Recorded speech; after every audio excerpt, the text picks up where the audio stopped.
Hola.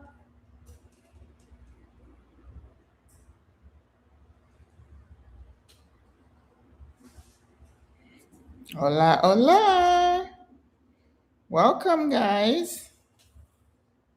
So I'm sitting in a different spot because we cannot go outside. We You can still hear the rumbling of the parade. It's not a parade, it's the carnival. They're having the Colecos today where they're spraying people with water and you can hear the beat of the music. So we cannot sit on the patio today. So I am sitting inside trying to face the light so we're not so dark. And hopefully we won't be too long. But you know me, if I say I'm going to show up, I show up. Hola Greta, ¿cómo está? Salute. And maybe Greta, you need to have some hot tea since you always call you poor baby.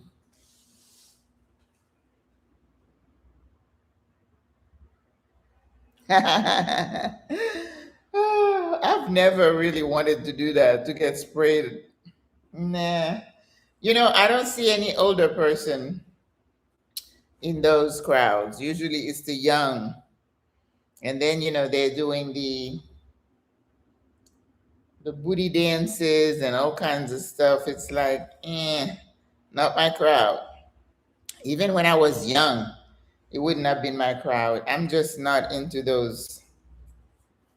Yesterday we were fighting the crowd last night, and after a while it was really hard to walk through. It was like, it's time to go. I don't like too, big, large crowds. I feel too many people breathing on me. No bueno. Kimberly, hola, Kimberly Bednor. How are you?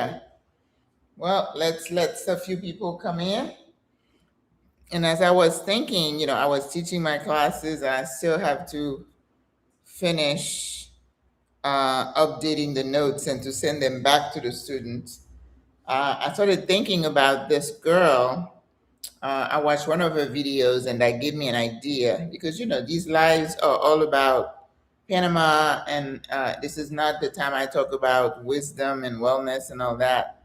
Even though we can, cross over a little bit in terms of our speech or whatever the topic is. But she did a video. She used to live here.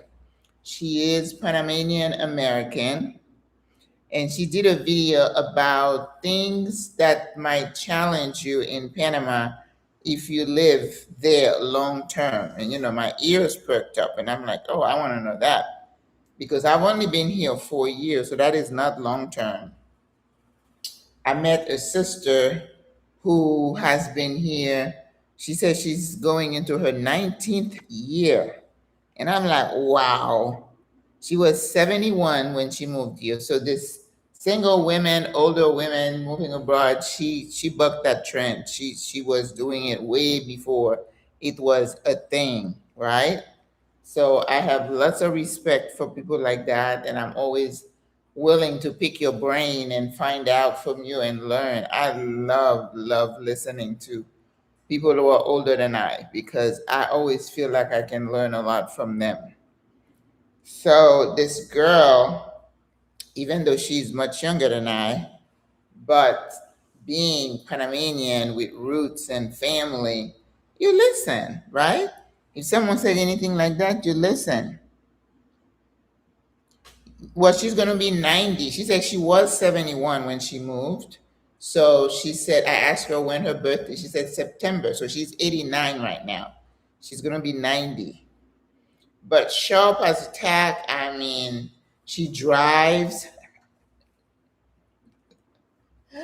She drives and she's seen everything, So Panama is home. And, I was asking her a question. I don't know if she'd be willing to have an interview with me, but, some people are uncomfortable.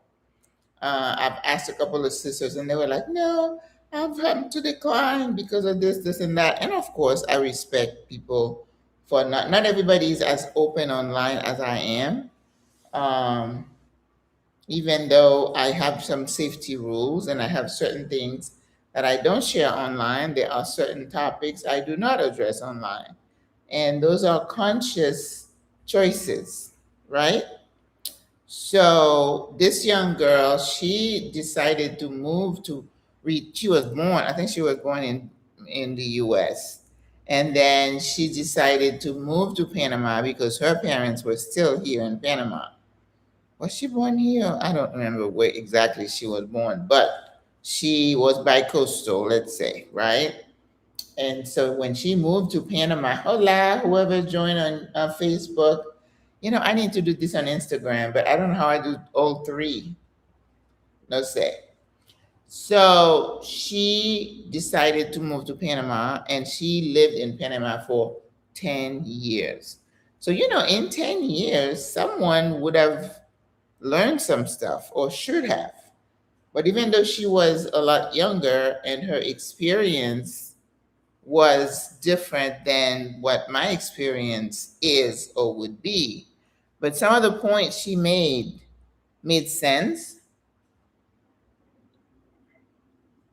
And I said, maybe I can adapt some of the topics, some of the issues that she discussed, but from an older expat perspective, right?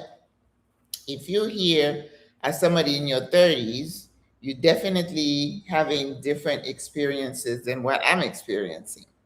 But we did cross over a little bit. She talked first about all the things she loves about Panama, and of course, I've done that. We've all talked about the weather, the people, the food, the quiet, the slow pace of things. Even though it's not always a plus, sometimes it can challenge you. But we're not going to do that. This is not this kind of video. We've already done that. So if you want to watch some of those videos about things that I love about Panama, you can, right? But one other thing that she mentioned, and again, we're going to go through those. You guys can take notes, and if you have questions, go ahead and put a Q in the comment, and then I'll answer it. And hi, Lynette, how are you? Good to see you, my friend. So it's evening for you now. I think she's in the UK, but she's so faithful. She listens to my podcast quite, regularly. So that's really nice. Thank you, Lynette.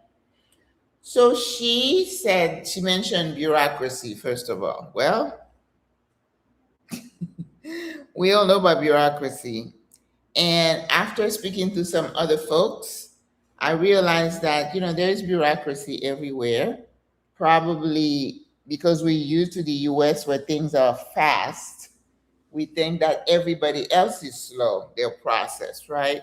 It's just the environment we function in or we were born into. She gave an example about some paperwork she need to be changed.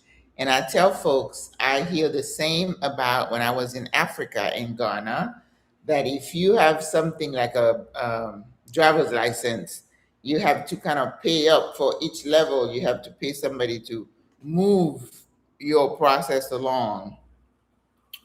I hear of places like Portugal where things take a long time.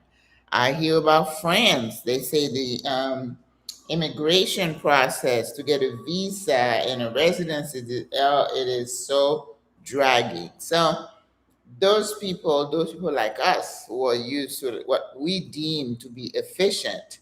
You go to the driver's license place, granted, you may spend half a day, but you're going to walk out with your driver's license, right? So you're not going to be told, oh, come back, come back, come back, which is what happens here in Panama. If you need something done, it may not happen on the first day. And sometimes I ask myself, I see everything has to be notarized. You always see people walking around with like manila folders, paper, paper, paper. They have lot of paper here in terms of document. And sometimes they'll have the computer things and then the paper. So it's like a backup. I give the example when I was starting my sign up for my cell phone or with the cable. The young lady got all my information on her laptop. She got everything, and then she signed it. I don't remember if she had me sign with my finger. I don't think we were up there yet, but she said, "Yep, that's fine." She put everything in there, and then she grabbed another piece of paper and she started. And she's looking at the computer. She's writing, and I'm like, "Okay, it's in the computer. Now you're transcribing it onto a piece of paper." And that's the piece of paper she had me sign and gave me as a receipt. And I was like, "Well, that's cool. But you could have said, do you want your receipt via email?" She could have emailed it. So they're still, you know, dealing with, and we know the danger of totally going digital too, right? When the computer crashes and you don't have any backup, then you're screwed. So the bureaucracy. And sometimes I'm thinking, what if I needed, because at one point for SWA, I was looking at a building in El Congrejo and it says for sale, but you could see it was in a really bad shape. And I was like, well, if we could buy that building, we could all the sisters live together. But then I was saying, oh, then we would have to hire contractors. I said, I don't think I could survive it. That's why you would hire people to manage that for you. It's like having somebody stand in line for you. It's like, I don't think I could. I don't think I could. I tell you, the bureaucracy and everything moving slow. We've been lucky. We haven't had a protest in a while, but the protest used to be um, the people in the front of it were people who work in construction, because that's what the soundtrack, I think they call that organization that represent laborers, right? We haven't had one in a few months, and I thank God for that. The last we had was about the teachers and the change to their pension plan that they didn't like. So the bureaucracy is a concern. Would it challenge you long term? It depends. If you wanted to build a house, renovate a house, I can see that being really challenging because of the mentality. Just like I said, when I went to Ghana, it wasn't just the infrastructure and the healthcare that was a concern. It was the mindset. You know how you used to the Western way of doing things, and you need something done, and then somebody's just sleeping, taking their time. That can really get to you. So there are some things that long term can become more prevalent or more troublesome. Because remember, when you first get here, you're like, oh, la, la, la, la, la. You got stars in your eyes, right? Oh my God, I feel so good. Oh, the food is delicious. Oh, the people are lovely.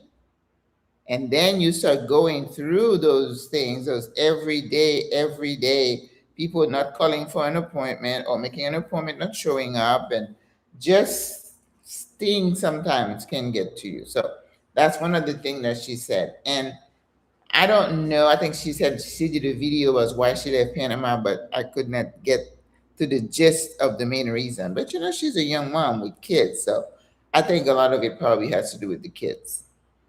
All right. She also talked about the slow pace of life. Well, I don't see that as a negative. I like the slow pace. I mean, it gets a little tedious when you're trying to get something done, or you're trying to get your delivery to come, or you're trying to whatever. And then they're like, oh, it'll get done whenever, it'll get done. And we talk about the mañana mindset. It's something you must embrace.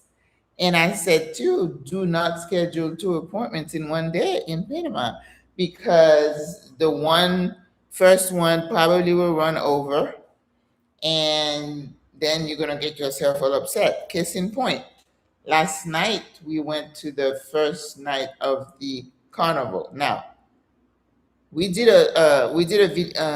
a live on culture, right? Culture is where you embrace the way the people live, the people whose country you have kind of invaded and you're here. It's not up to them to adjust to you, it's the other way around. But the mañana mindset is something that we say it tongue in cheek, but it is a reality. It is not hyperbole. It is not, we're not just making fun. We're not just joking. This is a day to day occurrence. So people who are used to the boom, boom, boom are going to be very disappointed. Okay. So don't make two appointments in one day. So yesterday we went to the opening of the carnival, and then the guy, the DJ, is doing its thing up there. Yeah, and then he said, we found a good spot to stand there. And then he said, oh, within 15 minutes, we're going to get La Primera Artista. They're going to call in or up the first artist because it's supposed to be um, live music. So we're like, oh, good. And we met a group of three ladies. We're talking, chatting, and they're asking me. And I'm like, he said 15 minutes. Well, I had told my friend, I said, listen, if they give you a time and it's not work related, it will be whenever. Do not ever expect a party or anything like that to start on time. There's no such thing. Because if it's a leisure activity, it will happen when it happens. So we left at close to 11, and not one artist had come up on the stage. So the slowness, it's cerebral. But they say if it's a business, they show up on time. So I don't know. But I can see how that again, just like the bureaucracy, can get to you year after year after year. Okay? Thank you for the like. Please hit the like button. The other thing that she mentioned, which I feel that we can relate a lot with, is healthcare challenges. I, as a SWRA creator, my ultimate goal is to make sure we can age here in Panama and die here. But I was reading the response from a question that was posted in, the question was, posted in a Facebook group, I believe. And a local Panamanian answered. She said, I have my parents here. I think she lives in the States, but she said, as my mom is getting older, I have family I can rely on to help take care of her. And when she said take care of her, we're talking about an elderly person who may have mobility issues, who may have um, dementia, who's just moving slower. When I get into this sofa here, it takes a little bit for me to get out of it, to get up, even though we're doing our exercises. But when you way low, you're sunken into some cushions. Sometimes it's hard to get up. So what she said is like, yes, it's great for the expats to come and enjoy my beautiful country, but what's going to happen to you when you get sick, right? And this is something I said to the sisters, it's not if, it's when. It could be something that is an elective that you say, well, I need to have this hip done, this knee done. But it's those unprepared, unscheduled events that throw you for a loop. Having a stroke where you can't talk, your mouth is like this. Look at what's that man? What is it? Sinbad. Sinbad? Remember that comedian? And then he had a stroke, and I look at him. I tell you, when you look at someone, a human being in a very fragile state, fragile medical state, let's say all of a sudden they can't take care of themselves physically, mentally, they're not there, and they are totally dependent on someone. And in my practice, I see that there is always a tendency to dismiss these people and to talk down to them as if you're numbing them down. You're trying to um, make them feel less than because they depend on you. And I always will tell my staff, you have to find a way inside yourself to not look at the obvious, but just think deep and say, you know what? This used to be a scientist. This used to be a teacher. This one used to be, a financial whiz. These people have stories. And when you lose the essence of that because of old age, a lot of them give up. So she made me think about the urgency of what I need to get going so that if a sister got something major going on, that what we say is that we got you, sis. Don't you worry. That we're putting our words and turn them into action. It's one thing to give you information and to say, oh, you can go here, you can go there. But when the rubber meets the road, when that sister is really in need, who's going to step up? Who's going to step up? And she also, the local Panamanian said, well, a lot of expats come here and they think they're going to die here. But many times they get one diagnosis and then it kind of derails their plans and they end up going back home. And if you recall, I did a video not too long ago when I talk about uh, that there's research that shows that the majority of expats do eventually return to their country of origin for a multitude of reasons, whether it's medical, whether it's social, whether it's familial, like they have grandkids, they don't want to miss them, they don't want to miss anything about that grandkid growing up. Those are real reasons. But what this young lady said, she gave the example of her giving birth in Panama. She said the experience of giving birth here versus the US was much better. Because, practitioners, professionals, medical professionals, I think it's a mindset. They are more respectful and more concerned about you as a human being versus you feeling like you're a number on the other side. So it says that about 20 to 70% of expats eventually return home, but that's the research that I saw. And but what are the things that would make somebody leave after they've invested so much in their retirement, in being here, creating community? And chances are it's going to be a medical thing, something drastic, a medical diagnosis that just derails your plan and just throws you for a loop. So that is a true assessment. And as I said, for me as a senior and heading a group of senior ladies, I feel a sense of urgency that I need to do more. That we need to have our manual with all the things that we might need to age in place, meaning, housing, make sure the house is configured for somebody who may be impaired physically or otherwise. Make sure we have services available that um, can assist us in our activities of daily living, meaning bathing, dressing, cooking, feeding, and all that.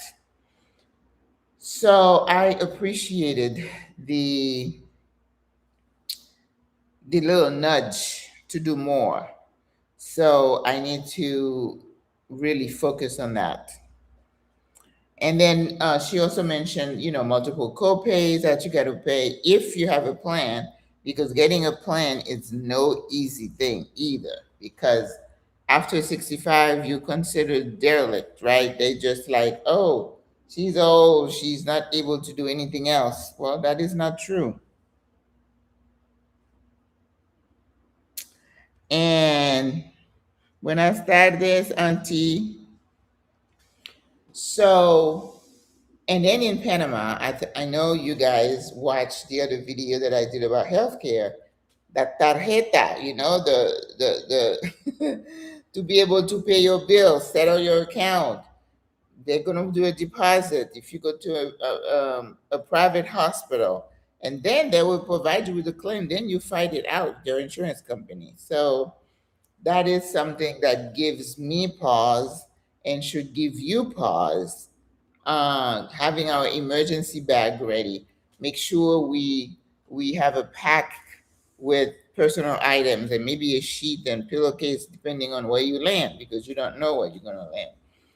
So paying out of pocket for preventative care. Um, and then if you don't have any coverage here, if anything happens to you, giving that credit card. But you know what that means? That means you're in debt again. And it's a no bueno. We cannot be retired and taking on debt. That is not sustainable. Okay? What are some of the things she mentioned also? Yeah, she talked about how difficult it was for her to create community. Now, this is somebody whose parents are here on the ground, and she had trouble connecting. Well, think about us. We are immigrants, right? I know you're happy. I'm using the right term for you. Um, it's gonna be. It was difficult for her. Now, SWRA became an organization because I was trying to create community. So if you hear the story of how we met, we when I started looking at myself and living in Panama, it was like, well, Maggie, you are here by yourself. You don't know anybody, even though you know a little Spanish.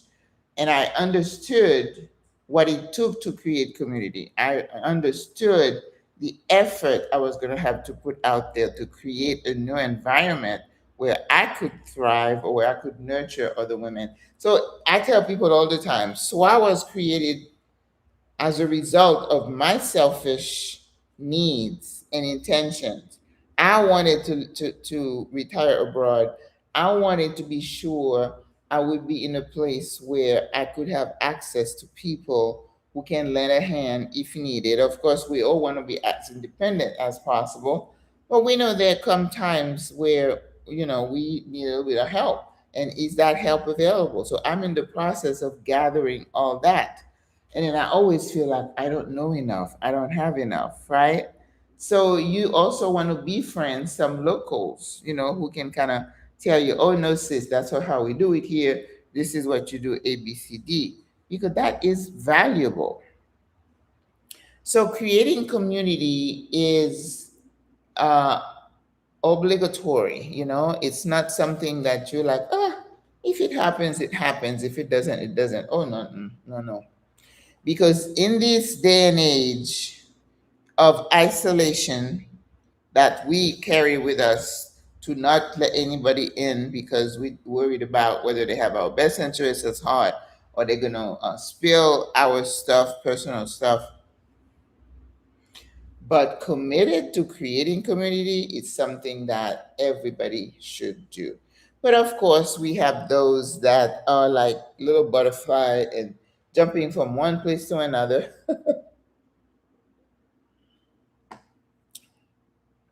We have several sisters like that. They are into every group, they are into at every event. And I just feel exhausted just looking at them because I'm like, no, I can't get going like that, ripping, running. I can't. So I have to be more creative with my time, my space, and who I allow in it. So creating community, this young person said it was really hard for her to create community until she started, befriending parents in the car line, with her sons and at games and other things. So you have to be intentional. You have to be the one to reach out and don't say, "Well, I'm gonna wait to see if somebody's gonna say hello."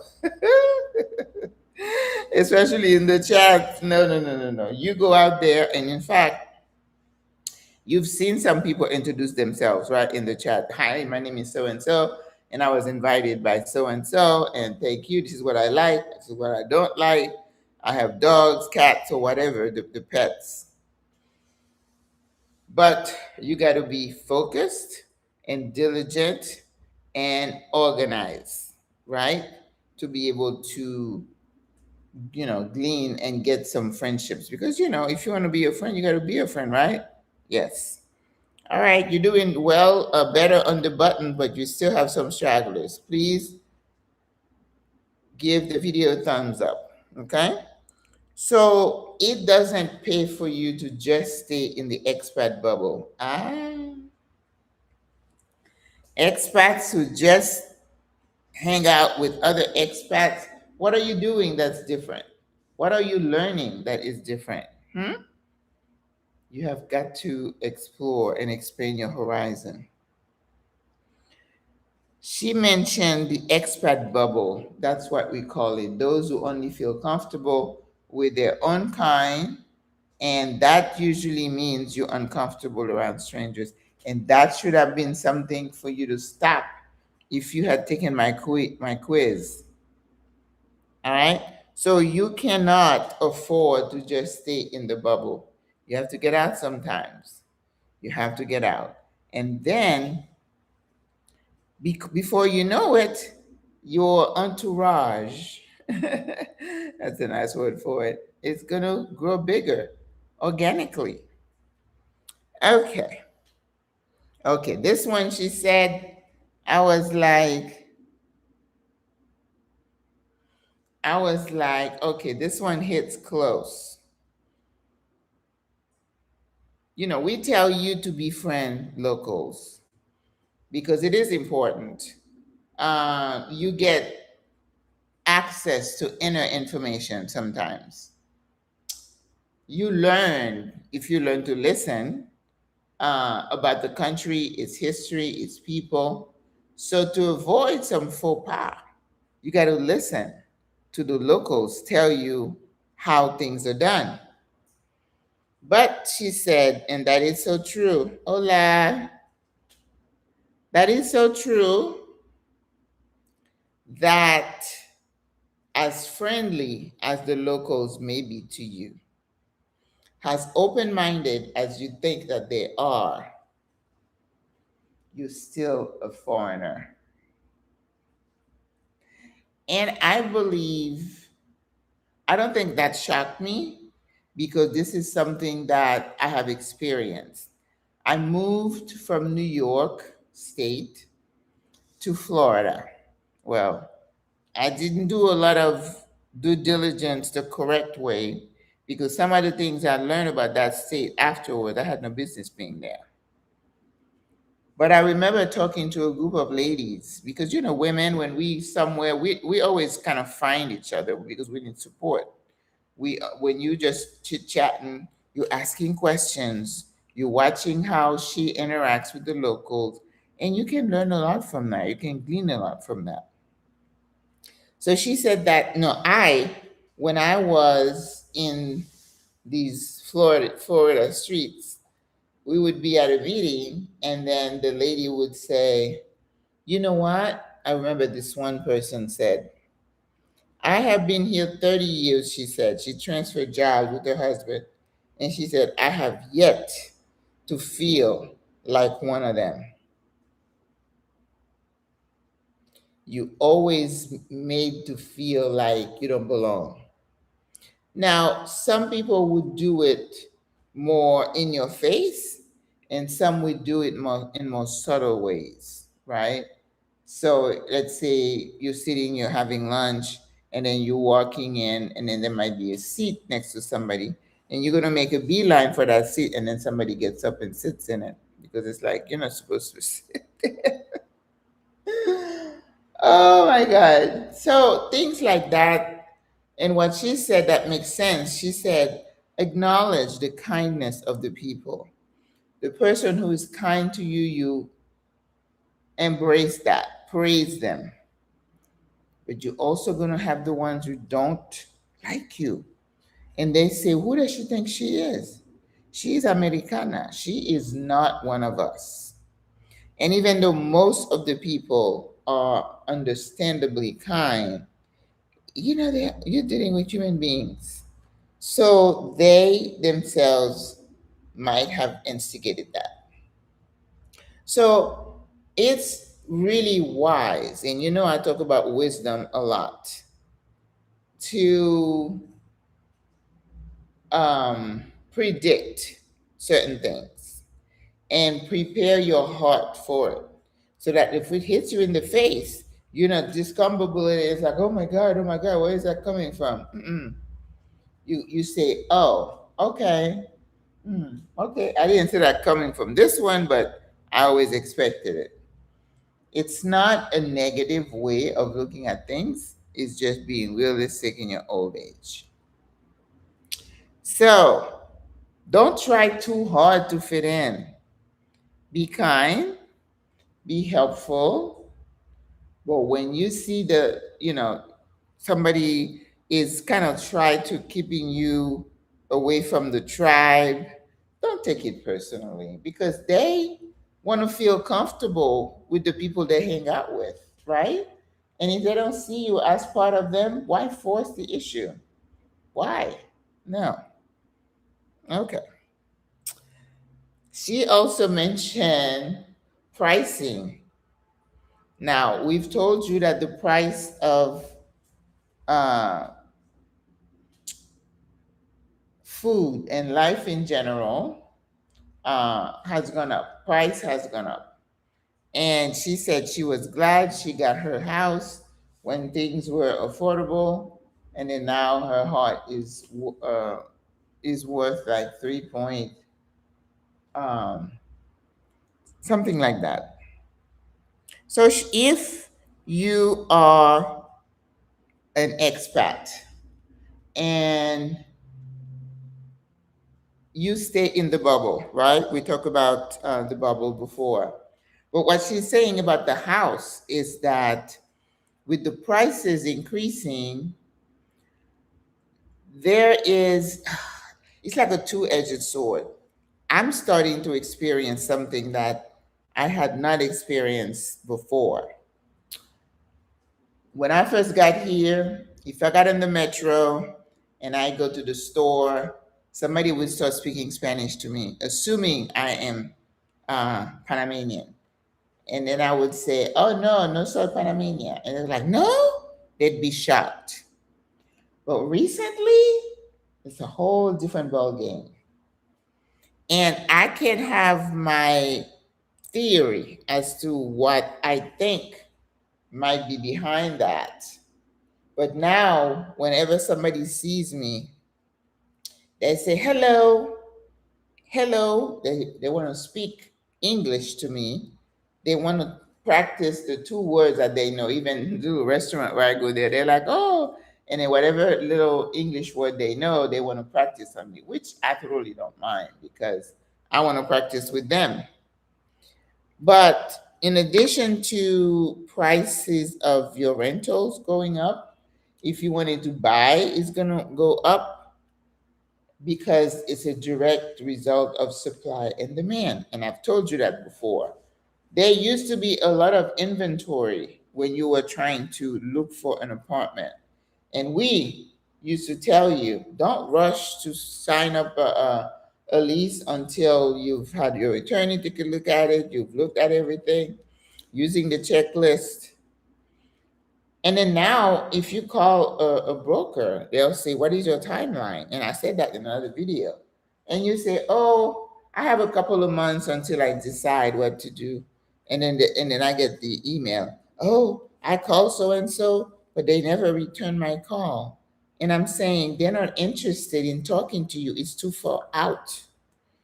Because once you look at it and you're like, I'm not sure, I need to see two, three more, and then let's say you circle back, it may not be there. But even yet, we tell you not to panic. So what I said when I said I felt like, I've experienced something a little different lately. I noticed that unless you go into Mercado Ray, where everything is already pre-stamped, I feel like if I get a street vendor, he takes one look at me and say, oh, you're not one of us. Therefore, the price for you is this. So I was like, I'm starting to see a pattern that what we call gringo pricing. We have a price for the local and a price for the extranjeros. So you have to do with it what you want. Okay? Supply and demand.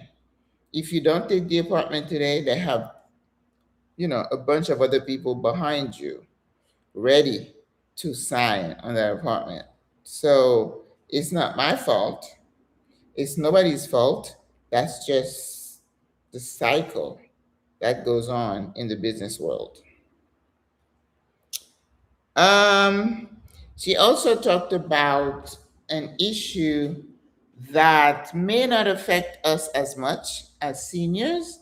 She talked about, because she was younger, so she had a fairly young population, and those, I mean, um, friends, acquaintances, but with the influx of African Americans coming to Panama,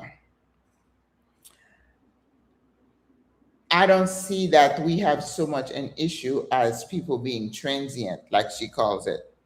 But if you're in a younger age bracket and you're 20 to 28, and you have some friends who are here from Argentina, Venezuela, the US, Canada, and other places, they congregate, in one place, but they don't stay, she said. A lot of them, their job, if you had a contract with the company, is for a determined time frame. And when that time is up, it's up. So there is the danger of not being able to maintain your long term relationships long term, right? Because if people are moving in and out of your life, it makes you feel a bit unsettled that you're not really creating community, right? Because it's like, why is she always gone? Well, a lot of people want to travel when when they're retired. So, but I would say don't belittle it. Don't throw your arms up and say, "Oh, I'm not ever going to be friends with someone." No, no. So you enjoy engage in those other loveful activities, so that if somebody leaves you, you don't feel abandoned. Oh, that's a nice word. You don't feel abandoned. That you have a circle around you. Okay.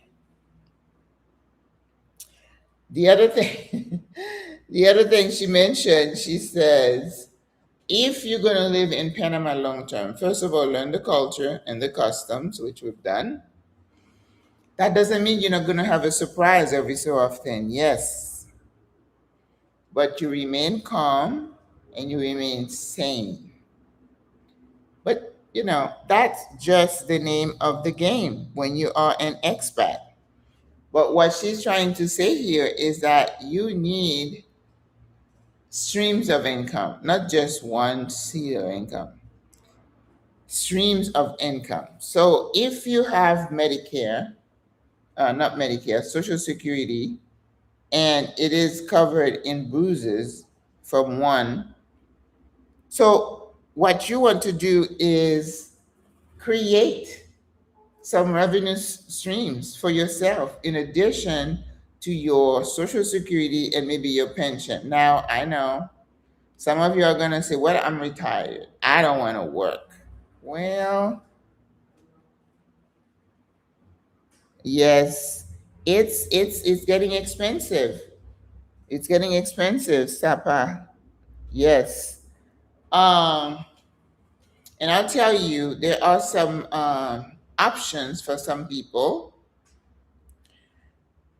The revenue stream, and I remember it was last year, I was talking to the SWRA sisters, and I said, given what's happening in our world over there, and all the threats coming from over there, when it has to do with your money, money that you have given, through your taxes and deductions, money that is basically due you, but there is a threat that things can happen. But we don't sit on our hands and we're like, oh my God, oh my God, oh my God. No, because they have been threatening to do something to that program for since it was, oh, thank you so much.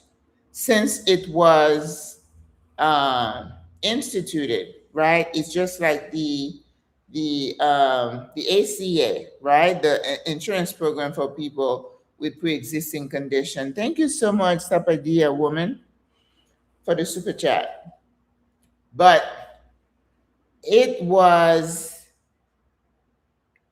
it is constantly in the back of our mind, that the what ifs. I was talking to a sister the other day. She said, and you try to not to let the anxiety get to you, right? Because otherwise you're not going to be sleeping. If you're only relying on Social Security and you're like, oh my God, what would happen if? Okay. Now I am not someone that engage in panic mode or losing sleep over something that I cannot control. Don't forget the thumbs up, ladies and gentlemen. Thank you. I appreciate it. But that doesn't mean you're not concerned, right? There's a balance. So what I told the ladies last year, I said, you all need to start looking at how you can supplement whatever income you're getting in the off chance something happens to Social Security. And because everything is always so surprising, you wake up one day, it's like boom, something totally outrageous in the news. You need to surround yourself and engage in little ideas or whatever. Yes. Now, if you're one of those people who like, I am retired, I am not lifting a finger, I don't care. I can't say anything to you, sis. That's a personal decision. But a love, not a lot, but some of our sisters have, heeded the warning and have started engaging in some little side hustle so they can complement, right? Supplement. It's nothing to be ashamed of. Now, it's easier said than done. It's not easy for a woman in her 70s to get hired by anybody.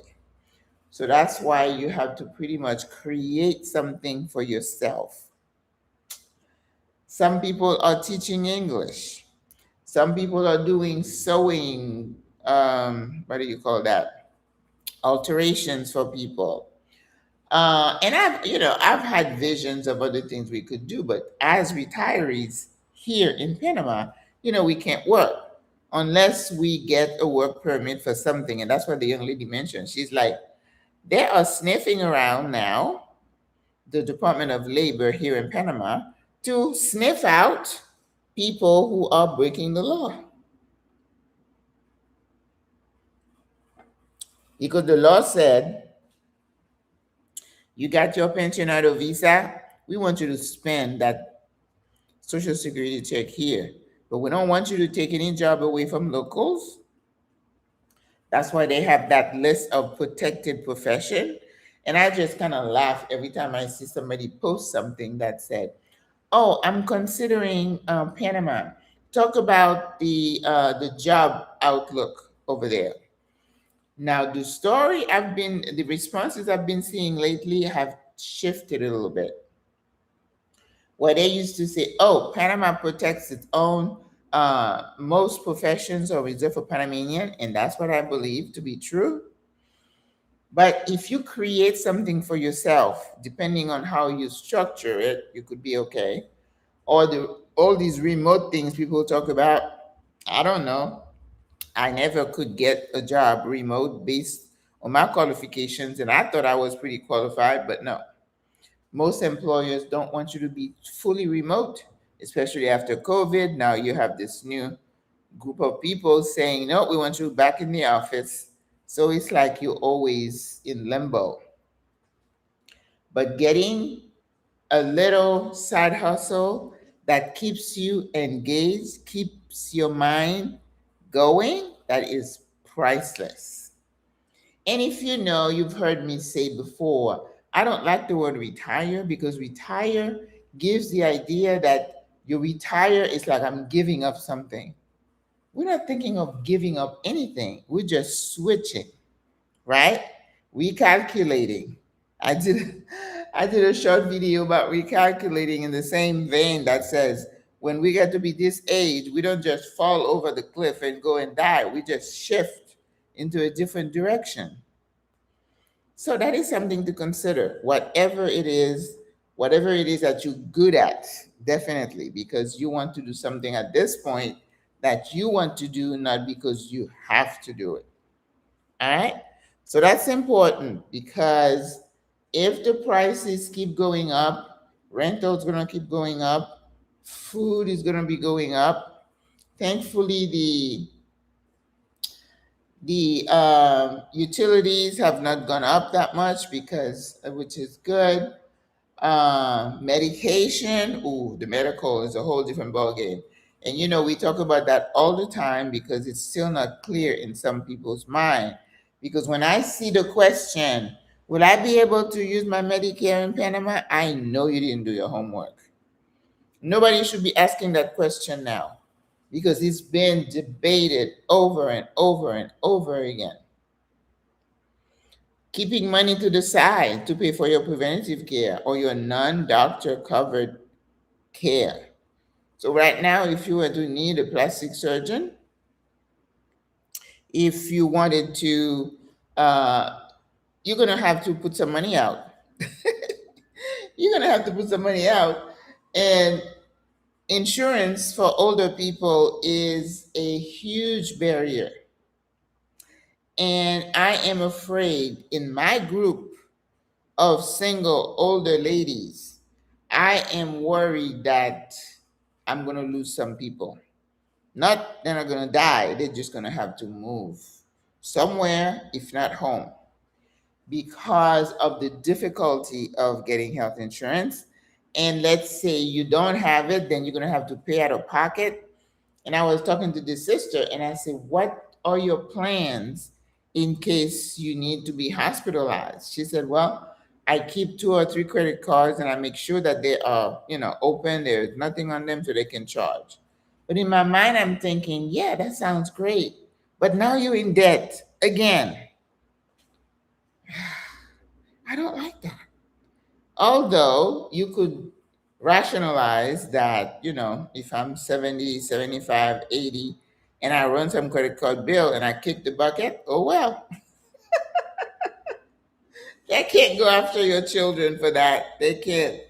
So maybe if you have some life insurance, the kids will, pay off. But so the inability to secure comprehensive health coverage, I am afraid that's going to affect the longevity of some of our sisters because it gets old having to pay for everything out of pocket and going to the hospital where the first thing they say, tarjeta, give us the credit card. And we're going to charge you, what do they call it?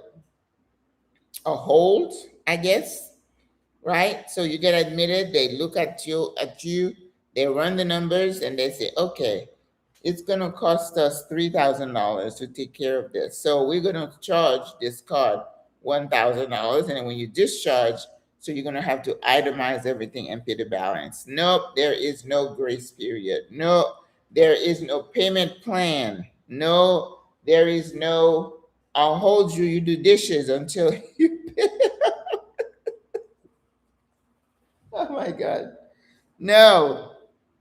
And even if you go to the public hospital where you have to bring your sheets and your towels and your pillowcases, you got to settle your account before you exit, sis. They're not gonna let you off. And the young lady also mentioned emergency services. And she's like, her face was something. She's like, well, if you need the ambulance, you might as well take an Uber because the time it's going to take the ambulance to get you there, we don't have a drone that can carry you over. And these are the things that you have to decide before you make the move abroad. My husband is a retired professor. I know some countries don't hire foreigners. Is it true for Panama? Correct. I'm just turning in. Good to see you, Maggie. Thank you. A professor, you mean like does he teach at university or in lower level like high school, it depends. Because if you are an English speaker, and then you are looking to teach at the high school level or whatever, you may want to contact some international schools that I hear, right, are hiring. They would prefer that you're bilingual, but and then they're the ones that are going to work with the school, with immigration, to get you the work permit. But otherwise, there's a long list of what we call protected profession. Like somebody like me, as a nurse practitioner, I could not work here for a hospital. Just walk into a clinic and apply. No, it's against the law, because they said nobody in the medical field, nobody in the legal field, and I think scientific, even a hairdresser, I think they have restrictions. So you would want to be sure you talk to an attorney. And I tell people that all the time. I am not an attorney. I cannot give you legal advice. So, whatever your situation is, book a consultation with an attorney, and then write your question and let them answer them all. Okay? So, the medical thing, I know my last video I talked about the solo tax, right? Well, if you are a senior and you retired abroad or here to Panama or wherever, that is a solo tax, because you are paying up to a yin yang. You don't have any plan that you can claim. This couple, I saw this very young couple. They were like, they left their job, so they had Cobra. Cobra is very expensive to maintain it until a certain time, usually at the end of the year. But they're here in Panama, and they were like, we thought that, I think one of their children got something happen, and they thought when they got there, their insurance was going to automatically transfer over here. It doesn't work that way, sis. No, that's why Medicare doesn't work outside of the US.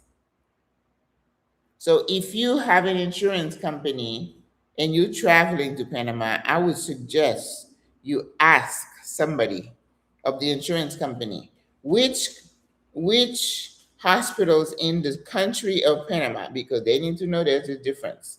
Which hospitals do you work with? And I think a sister said her plan did tell her hospital A, B, C, D. So now she knows that if something happens to her, she needs to find the closest hospital to be admitted. Okay? Yes, it's very hands on, it's very personalized.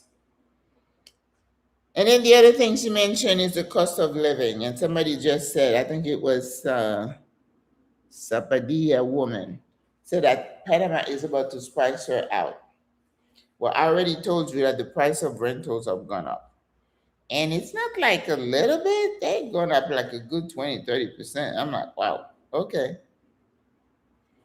You still can get a break buying from the trucks inside, um, Panama. So when you are renting an apartment now, I tell people it's going to take you a bit longer to secure an apartment. So that's why when you come and you're staying in an Airbnb, don't do like that lady. I said, how long did you book your hotel for? 5 days. That is not enough, right? For you to come on a scouting trip and to look around. I don't know about you, but my brain doesn't work that fast anymore. So I need more time to absorb and digest. And then sometimes you end up having to extend your stay because you still couldn't secure an apartment. And this sister, she's a younger sister, she was working with one or two realtors, didn't work. She said she found her own apartment herself through Encuentra 24, which is the website, it's like the MLS in Panama. So rentals are getting more expensive. Food in the store, definitely more expensive. And not just in the store, because I used to get like 3 pineapples for $1. Now I'm paying $2 for one. Do the math. That's a huge increase. It's not it's not two for $1. It's one for $2. But the other day, this sister showed a spread. She had eggs, papaya, mango, other things. She said it was like, she said $8. I don't remember, but like some crazy number. So we all should say, okay, tell me where you shop, because we all should be money conscious and trying to save money. But I tell you one observation I saw, something I observed myself. I went to eat somewhere, and not only did the person bring us smaller portions, and I figured that the thing I was paying for, I wasn't getting it. I notice sometimes, not inside the store because everything is already, labeled, but if they're bringing a new item, I notice that I end up paying more. And if I were to ask, what are they going to say? Oh, no, no, no, no, that is the price. That is the price. So people who are like really close to the earth may try to pull someone on you. Yeah. And sometimes I know they did it, and I'll say, never mind. Never mind. Because I'm like, if he's that desperate for it, he can wait. So, cost of living, housing, not electric, not so much, cable, no. Cell phone, you get the prepaid plan, $30 a month, no. Mm-mm. Cost of socializing might go up if you like to go out at least once a week or twice a week. It's gonna eat up your budget really fast. So these are the things that, if you start to think about it, community, creating community, having somebody look after you or over you if you're sick, somebody you can trust to the key to your apartment, right? If you're gonna go out to say, oh, can you keep an eye on my apartment? Do you trust that person that much? That's community. Someone you can just reach out and they got you, right? So, cost of living, what else would include that? The medical, definitely. Remember that medical tax or solo tax? Yes. Because if you are paying out of pocket for everything, and God forbid, you should be admitted to the hospital, make sure you bring the card, one or two cards. Let's say you max out on one, bring the other one, seriously, because you're going to be paying. You're going to be paying for your care. And I've said that before. Uh, that credit card that you're going to have to give. I have said before, there is no indigent care. And the young lady also said there is no social services, Medicaid that's going to, take you on. And even if you sold all your asset, but that is not a thing here, right? So when you sick, either you or a family member or a friend is supposed to vouch for you, and then make sure that you have enough to cover the expenses. So now I ask, but what if you can't pay? Let's say you go to the public hospital, and then at the end, when you're ready to go, they say 300 something dollars, and you don't have it. What happens? So now what you could do is befriend someone that you can ask to help you, because you're staying longer if you don't have to, if you can't pay. So make sure you have a sister or brother, somebody that you're close to, can bail you out. Or the card is like, swipe it, swipe it, swipe it, swipe it. Okay? So I think clothing and stuff, not into that. Not into that. I mean, I got plenty of clothes to wear, thank you God. But I'm not gonna spend time, hours looking for an outfit. No.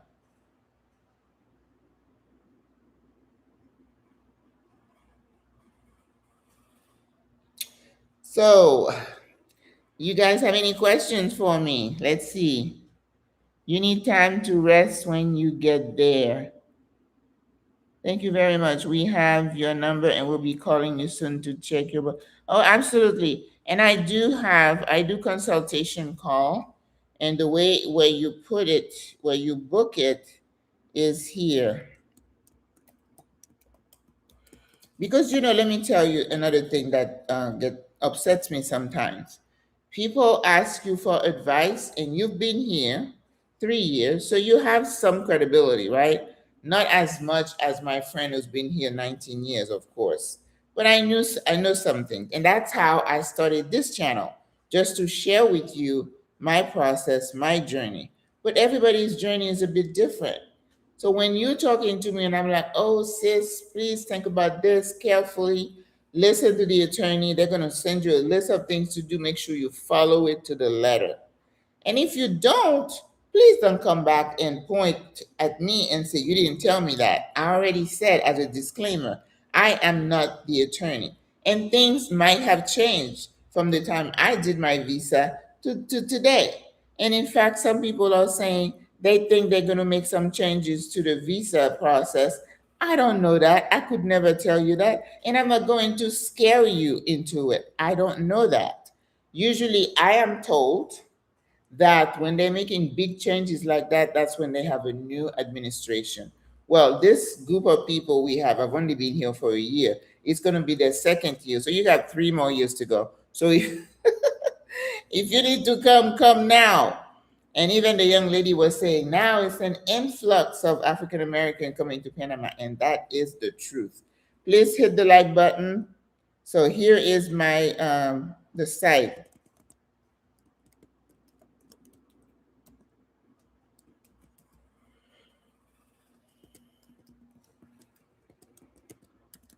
And you also have people who don't want to pay for anything. They refuse to even do a consultation, or the money is tight. If money is so tight, sis, that you can afford a $50 consultation to get information that it would have taken you months to gather, you have to ask yourself, am I ready to move abroad? And that's why I always say it's not for everybody, because when you get into trouble, financial or otherwise, in a strange country, that's what we're trying to create community, that I can call a sister and say, oh, I'm in trouble. Even if I call a sister and I'm like, hey, I'm being discharged from the public hospital, but I'm short this much money. Would you? You know what I'm saying? You need some level of support. And to find a sister that you trust enough to make yourself vulnerable and ask for some assistance, that's serious, right? That means you really know that person. Somebody you trust, who's not going to put your dirty thing out there and just gossip about you. That trust takes time to build. But as I said, I feel after listening to her about the medical part, right? Another thing she mentioned about is loneliness. I don't see that being so much a problem for our group, because there is so much going on. Most sisters in our group are in multiple groups, and they are always going somewhere. Their calendar is fuller than mine. Mine is full with business related thing. But them, it's fun. This sister here, I can keep up with her. She's like, oh, I'm going salsa dancing. Oh, I'm going what is it? Some kind of dancing, going to yoga. I was going, and I applaud that. I applaud that. But also creating community and picking out, identifying, and working relationships that if, when you need some help, you're not going to suffer and be so reserved and you don't want to bother that person. No, no, no, no, no. What I want for SWRA is that level of sisterhood that says, I'm responsible for my sister.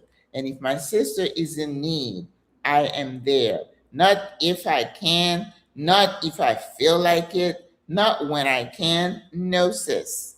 That is an expectation that if you join SWRA, that you're saying, I swear, if my sister needs me and it's in my power, of course, I'm not going to guilt trip you into anything, that I will step up.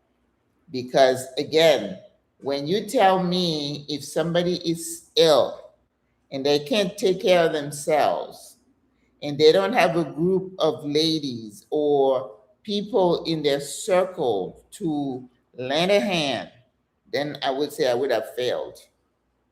Mm-hmm. Mm-hmm.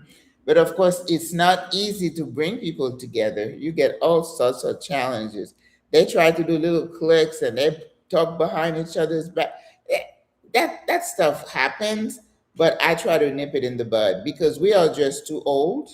We don't have time for that stuff, okay? And I'm trying to be really polite on this life.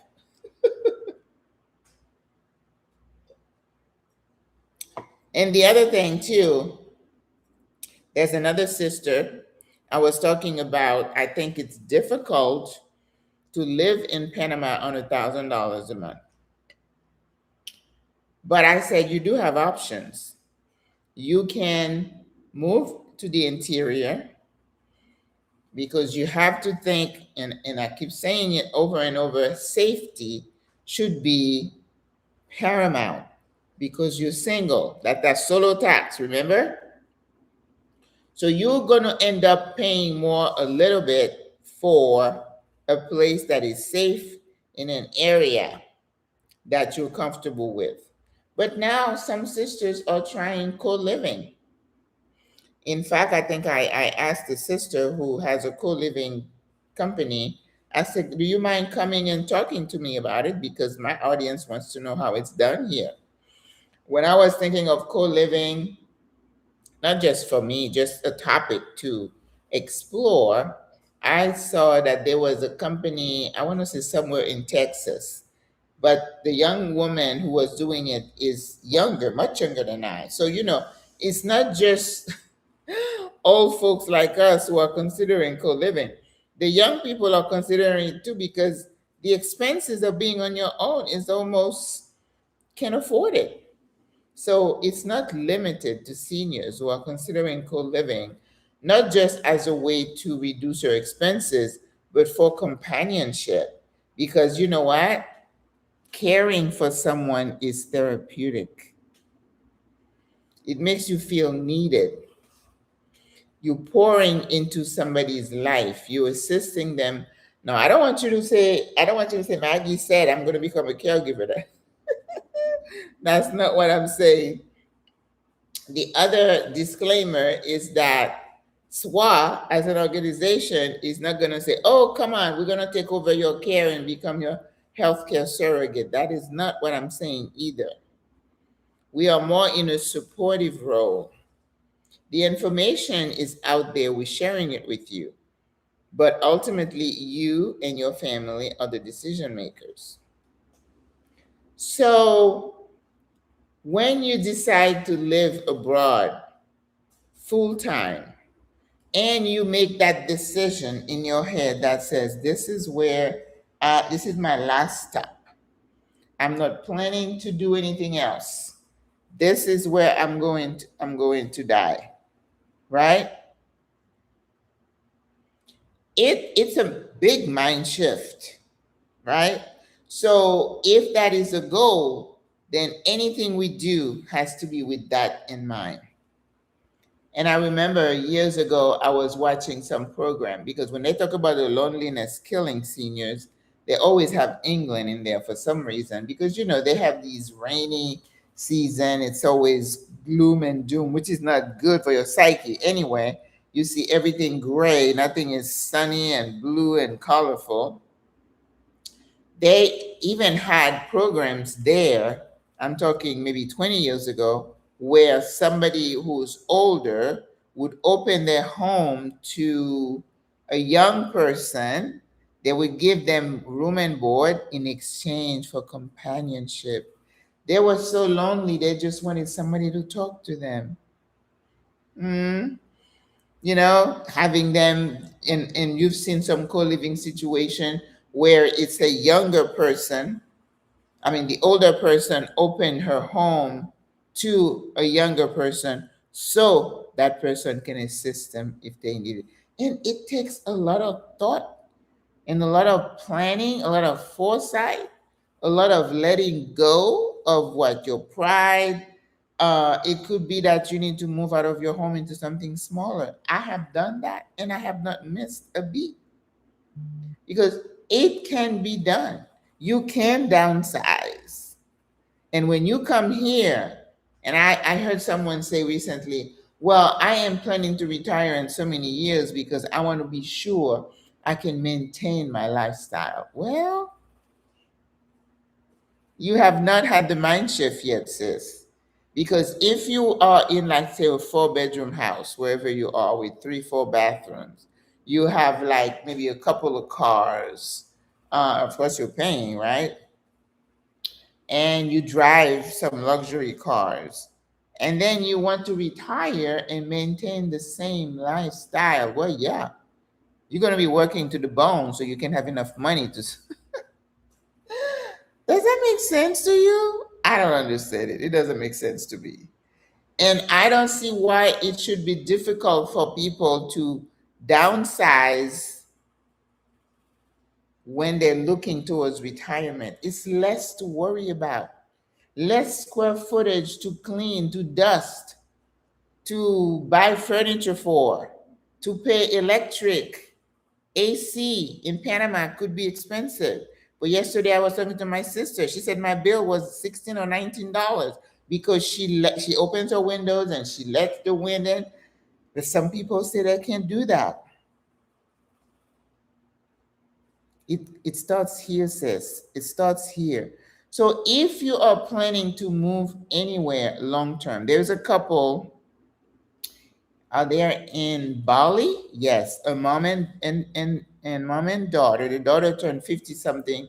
The mom, either she's 70 or 79 or closer to 80, and they're living their best life. The older lady just moved into a house for $350 a month. I interviewed a woman who is 80 something in, oh, it's not Thailand. She is in, oh my gosh, not Tanzania, somewhere east. But anyway, she has been there for 40 some years. She also is living her best life. Of course, she's not going anywhere. She's been there so long.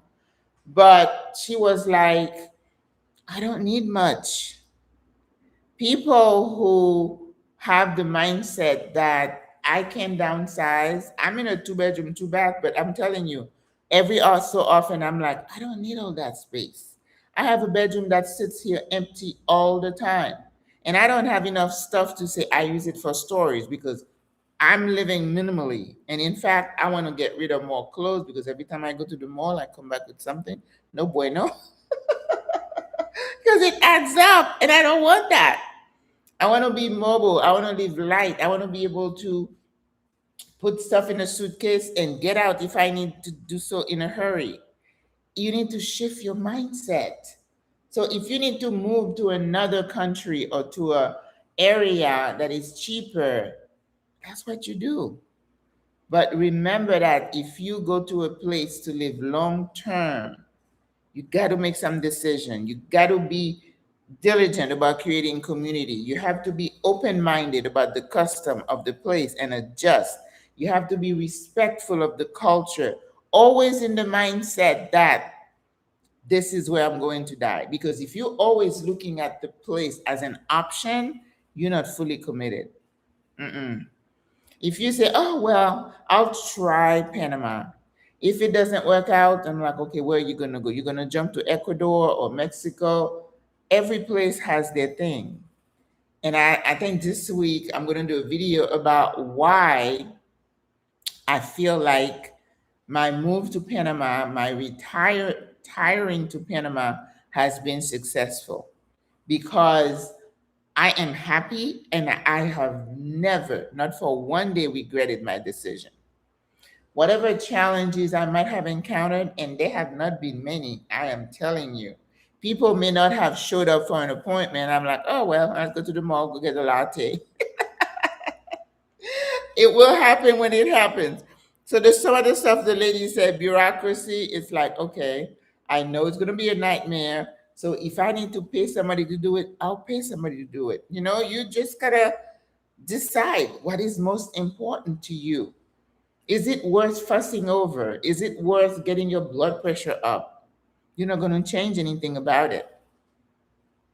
So the mindset has to be, and it was Adelia who started making me think about it. She said, when she interviewed me the other day, I hope you saw the video. She said, when you thought about going to Panama, did you think about it as retirement or aging there? Aging meaning this is the last stop. And that was my mindset. So this has to be right in order for you to make the right decision, to adjust yourself, look at your finances, adjust yourself there too. There is no need to try to keep up with the sisters here. Some sisters here are living lavishly. They have, they have multiple streams of income. Maybe they are widowed and their husband left them benefits and they're veterans. They got this and that. Don't look at other people. Look at yourself. And as I said, as a nurse and a medical person, now I feel a sense of urgency now because I've been blessed with good health, but who knows how long that's going to be. I don't want to have to call my daughter and said, "Oh, I just been diagnosed with this. I have to come back." I think that would kill me faster than the disease. It's a choice. It's a mindset. All right, guys. Any questions? Yes, thank you, Lynette.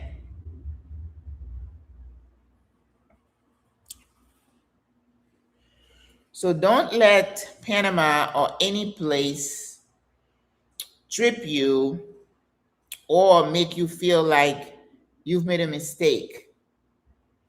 If you think that in your head, then you've already failed. But if you say, whatever the situation, I will adjust, I will learn the language to make it easier for me, I will be open to making friends with the locals. Some people are throwing that at you like, if you don't have 20 Panamanian friends, you're a failure, whatever. You don't need all that. And you're dealing with people too. And they see you as a foreigner. Do they want to hang out with you? And then go to the next one until you find someone that you can vibe with. And I know people who have really good local friends. And it's great. Some people have married or I don't know, I don't want to say the word shacking up or whatever, but they do have local people that they're either dating or whatever. Good for them. But is that your person when you get sick? Mm. When you're in your 70s and you're hooking up with someone, somebody's going to be a nurse at some point, whether it's you or him. Or, I don't know, I don't want to go there. When you get to be a certain age, this is something that is paramount, paramount, paramount. Because the odds are not in your favor, sis. We have lived 6, 7 decades. Our bodies are old and tired. I have a sister. She just finished something and now she's got something else. Sometimes that's the way it works. It's like the joints start failing you one after the other. The other day, my sister was walking really good. The other day, she comes in with a big old thing on her knee. She said her knees are just giving out. This body, when I tell you the body is going down, and some people say, "Oh, Maggie, you're so negative." No, I'm a medical person. I see it. I was a nurse for 43 years. I've seen a lot. A lot. Okay? So I don't talk about the what could go wrong a lot because it's so depressing and it would put you in a funk to know what could happen to you. After you get to menopause, your bladder is falling out, your feet don't work, your shoulder doesn't work. It is not a pretty picture. But that's where we all heading that way, right? And when I admonish you to take care of yourself, and I say, don't wait for a diagnosis to begin taking care of yourself. Do it now. Do it when you feel good. Eat right, move, exercise, sleep, manage your stress, get rid of these toxic people, toxic relationships. No, they're not worth it. I leave people alone really fast. If I see you have that aura and it's negative, or you like to be, people, like some people are like, they love to do they're cliquish. You ever meet people like that? They get together, and then when they get together and they're just gossiping about someone. First of all, I don't stay on the phone with anybody for long. I was like, I gotta go, sis, because my mind works so fast that by the time you're talking to me for 5 minutes, my mind's already moved on to something else, because I'm like, oh, I gotta do this. So I'm not really listening. So whatever you need to tell me in the first 30 seconds, an hour, and I get it, and then let's move on. But when you stay on the phone with anybody, you're going to be talking about somebody. You will. I guarantee you. Oh, did you see what she was wearing? Did you hear what she said? Come on.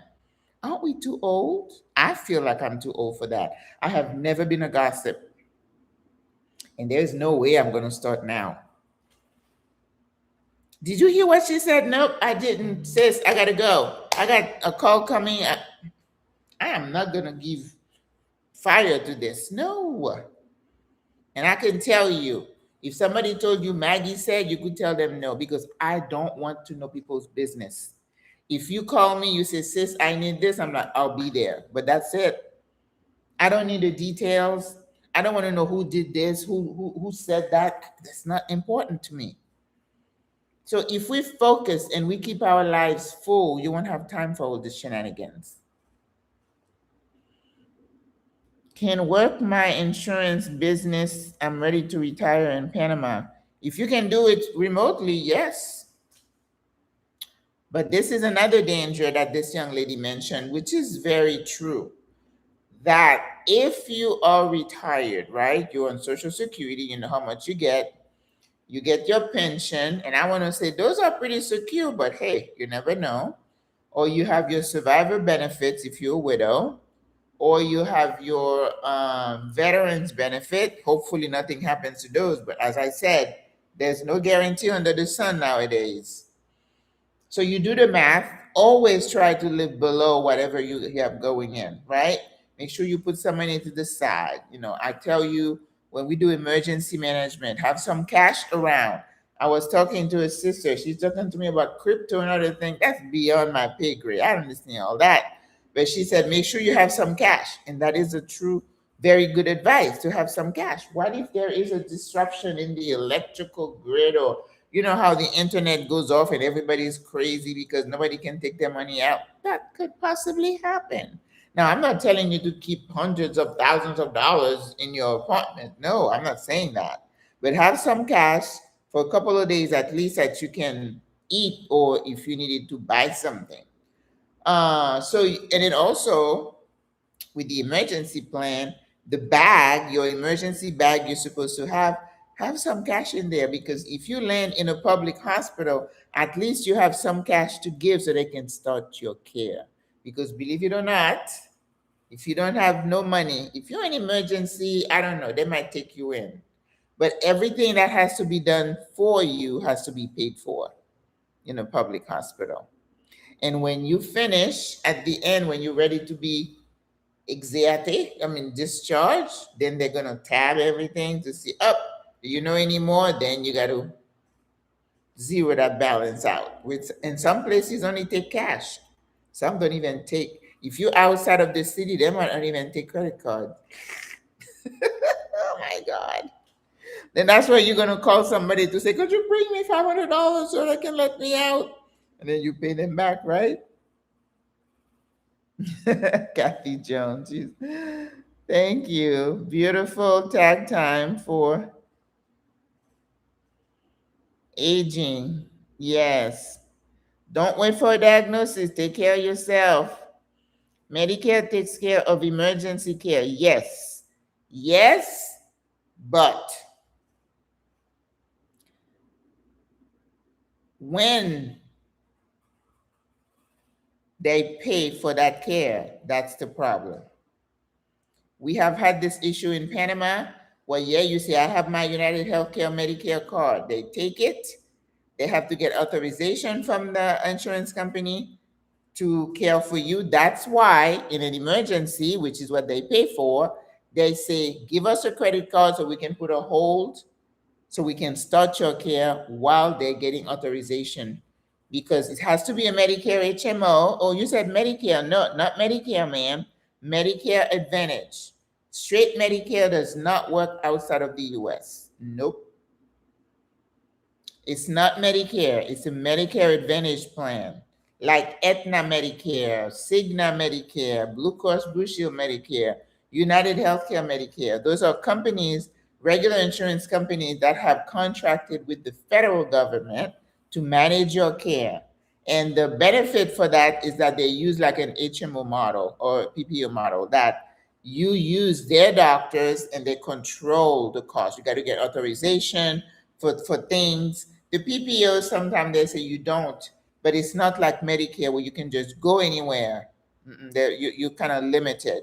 And then most of those plans, there is no copays, or you don't have to buy like a supplemental. Okay. And some of them offer other benefits, like dental, eye, they pay for like gym membership and stuff like that. But every single year they have to renegotiate their contract, and sometimes, and they state specific, right? Not all insurance companies have a Medicare Advantage plan um, contract for that state. Every state, every year, they have to renegotiate. So that's why you need to always work with a good agent, because they know which plan is in your state where your address is. Okay? So you have the plan, but you got to give that credit card for them to start your care. Then they get the authorization, they continue with your care. At the end, that's the way it's been. Then they give you the what do you call it? The claim report with everything they did for you. Then they tabulate all your care, itemize everything, and they say, "Oh, we charge you $1,000. We put that on your card when you got admitted, but now that you're being discharged, it came to $3,500.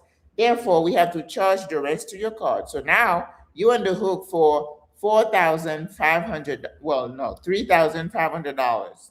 And then they give you the claim that you submit to your Medicare Advantage company.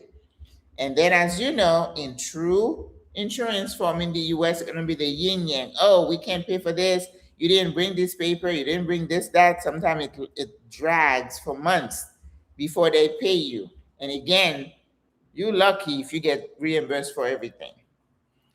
But a lot of people have been trying to get those plans to allow the companies, the hospitals, to bill directly. So last year it was like, woo, we got a billing company that is going to do that for us for certain hospitals.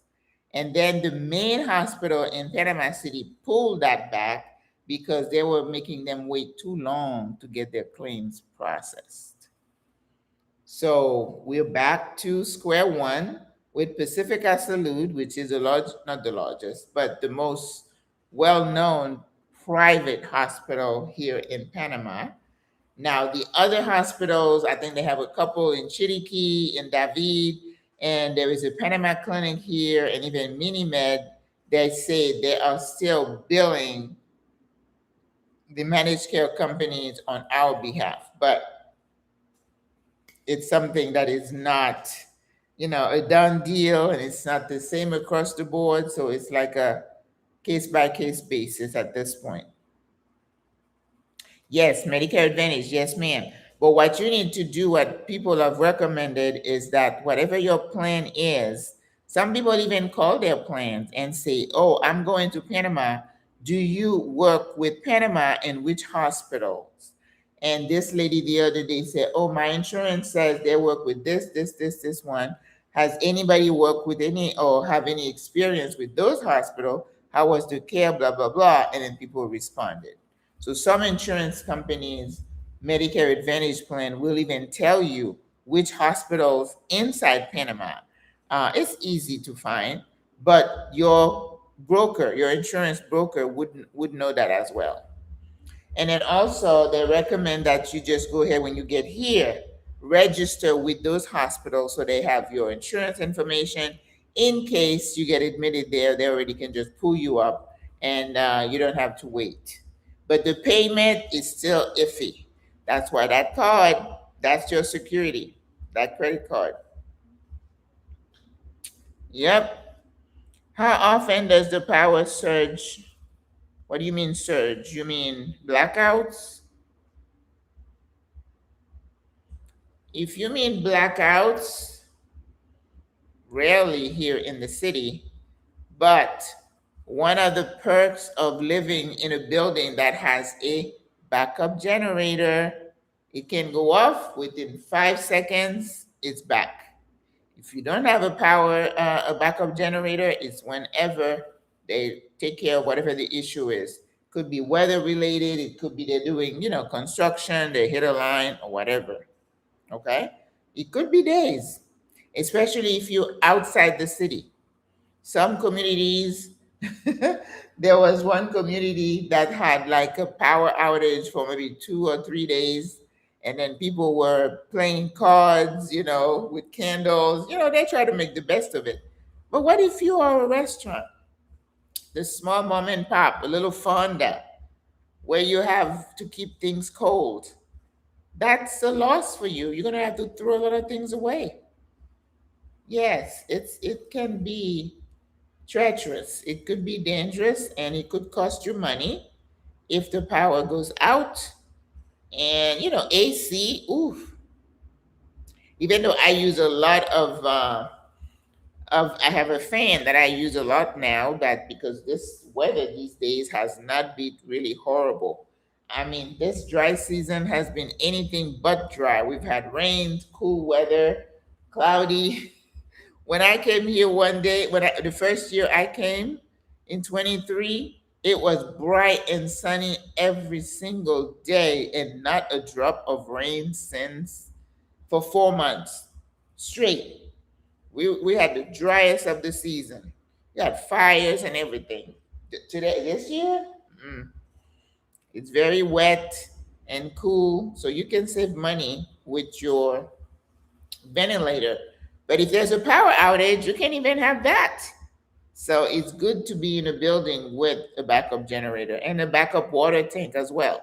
So the same thing implies when they say, oh, the reservoir is going to be shut up, because we get those notices frequently, you know? They'll say, oh, we're going to clean the reservoir and the water is going to be out from Saturday 4 p.m. to Sunday 12 noon. So what they say, just fill your tank, fill some pots and pans. And some people would say, well, I don't want to have to deal with that. What can I tell you? What can I tell you? Yes. Any other questions, ladies and gentlemen?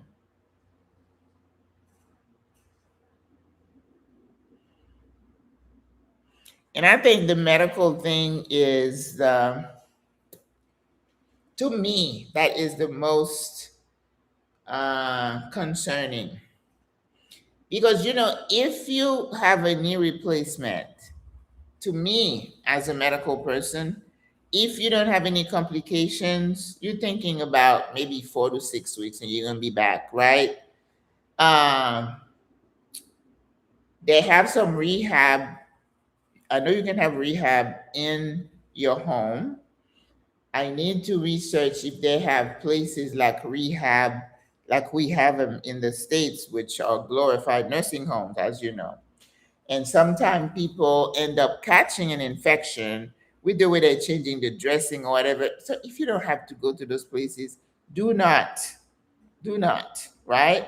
So if you can come home, have some help, because I'm putting together like a manual that says, okay, if you need home care, call this person or company.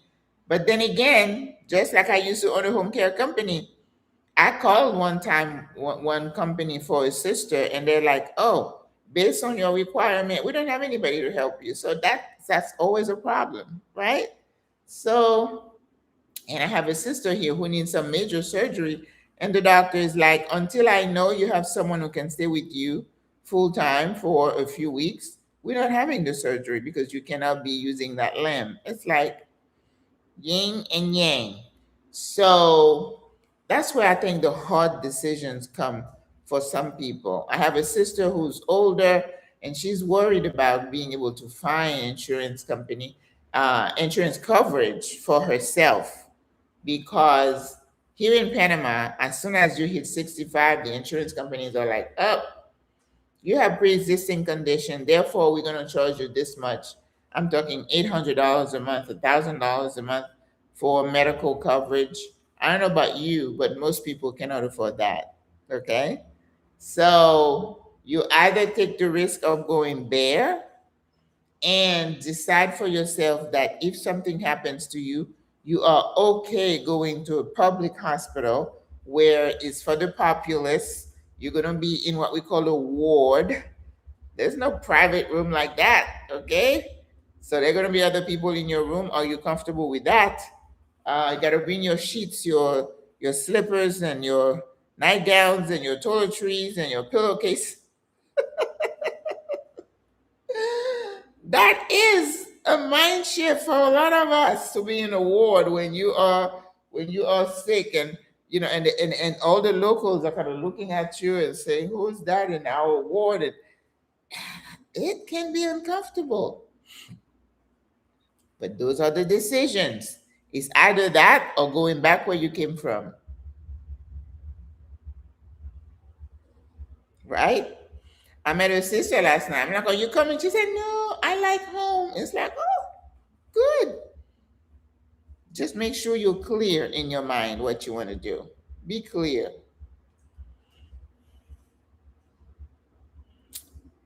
See if I missed anything. What if you are ill for a long period of time and cannot pay it off right away? Um, you mean when you say off, are you talking about the hospital bill? The hospital bill you have to pay at discharge. There is no if and buts about it. There is no indigent care. There is no payment plan. There is nada.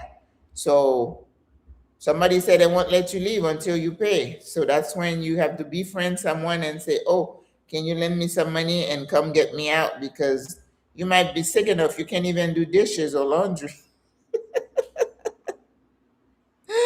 I'm trying to be funny. It's not a funny situation, right? I have not heard of a case of someone who didn't have, because the care in the public hospital is really, I mean, really comfortable, okay? We're talking hundreds of dollars versus thousands for surgeries and other things. Okay, people have had hernia repair for $300. This lady had a gallbladder out for $500. That's what I'm talking about. So if you are in in sisterhood, or you have friends, after you work building your community, then they won't mind, helping you. And then can you repay them? What I'm talking about in terms of healthcare is if you develop a chronic illness, right? Let's say you have a stroke. To me, that's the one I think about the most, or cancer. I hate to say that word because I was like, not in my space. Get thee behind me, Satan. So, if you have a stroke, depending on how serious the stroke is, what part of your brain was affected, let's say you can't speak, and then you dead on one side. You can't be left alone. You can't walk. Those are things that you worry about. How are you going to stay here in country, in your apartment, when you can't take care of yourself? You can't cook. You can't dress yourself. That's how people end up in nursing home over there. And this is what I'm saying I don't want. But do I have a plan here to manage that? There are other nursing homes, and I'm going to start compiling some of those, but they're like for the locals. And if you cannot afford to go back, or you don't want to go back, then you have to be open to being in a place like that where somebody can give you some food, change your sheets. But what we want at SWA, what I'm talking to ladies about, is like we prefer to be in our home and have enough money to hire someone. Either you hire someone living or you hire someone like my friend does. She has someone Monday to Friday around the clock, and then somebody else comes at 7 o'clock on Saturday and leaves at 7 o'clock on Monday. But I don't care how much money you have. Yes. So your monthly check should be able to accommodate someone to take care of you. And if you find the right person, they're going to give you something to eat, take care of you. And again, you have the language barrier. Can you communicate with that person? A lot of them, the workers don't speak English. Well, you have Google Translate. If your mind is still working, what if you develop dementia, God forbid? There's one little place here that somebody had invited me to go to an open house, and someone told me the other day they had their loved one move into the very last bed that they had in that facility. So they're full. So unless somebody dies, they can't take any more patients. And we, as we age, may need something like that. So those are business opportunities for other people. But then again, you're going to create the same system we had over there, and I'm not looking forward to that. I still would rather stay in my home and have someone come and take care of me. And that's why some of us want. So you have to look at the money, put it to the side. That's why you work for decades, so that when you get to this age, that somebody can take care of you. But you need someone to oversight, because you don't want to just be with someone all by yourself, because you deal with human beings. Some of them will steal from you. You never know. There might be a hand of abuse. You don't know. You need an advocate. hmm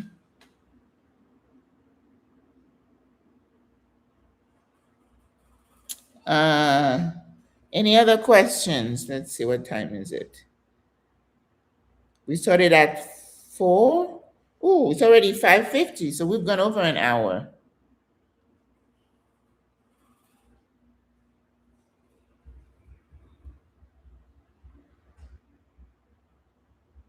You want to be in your own home? I think most people would. Yeah. When I was in England, I remember I was shocked because I was talking to some of these older ladies, and they were like, "Oh, whenever we feel we can stay at home, we just march ourselves into those facilities." She said, "We don't wait for our kids to make that choice for us. We knew that's where we would end up, and we have no problem with it." And I'm like, "Wow, that was amazing to hear." The decision to move in came from the patient, the client themselves, which is amazing. So sad on Valentine's Day. What's so sad? People say Valentine's Day. That was never a favorite day for me. I just like, okay, for lovers. All right, ladies. So remember, this is why I just committed a second replacement. Yes, yes. And also the option is a lot of people still go back to the States for major stuff. All right. And that's why a lot of people don't want to touch their Medicare. They're like, nope, I don't want to touch my Medicare. They go like every January, get all their workup done. I have yet to do that. Their schedule, all their follow ups and stuff. hmm So that's still an option for you, because you're not like a refugee anywhere. You can still go back and get care. Okay? Yep. All right. Any other questions? We only have a few more thumbs up that need to go up, and then we can call it a day. Today it was things, you're welcome, Tanya. Things that might challenge you if you choose to live in Panama long term. The bureaucracy could get to you, but hey, get used to it. We did that in South Florida during hurricane season. What did you do? I think I missed part of the conversation.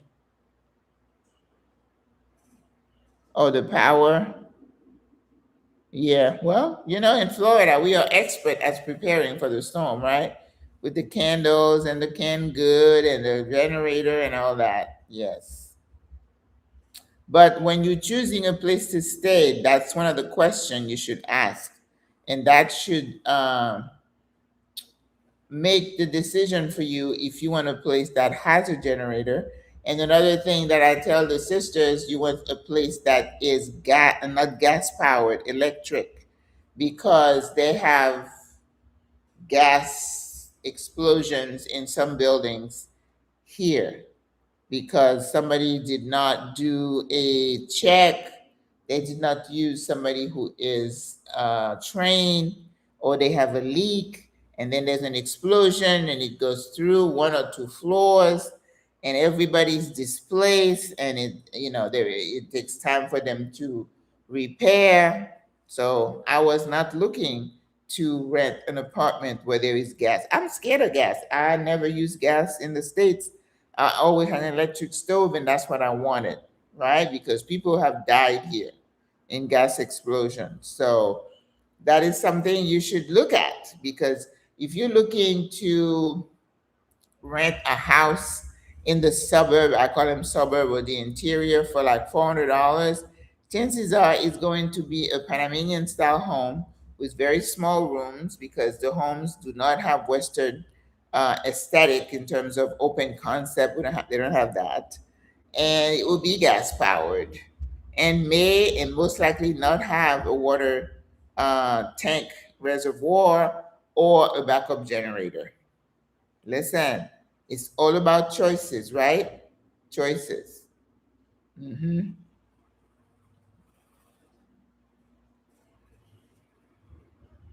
Yeah, people go and get their surgeries done. Yeah, I'm scared of gas. Yep. And I've never used it. No, I think when I was younger, I remember when I came to the States and I was so cold one winter, and we used to turn the gas on and stand there with our frozen fingers. But then there's a danger. Something could happen. So, decisions. Yeah. I mean, wherever I go, it would have to be electric. That's a non-negotiable for me. So you got to make sure you have your negotiable, and then don't um,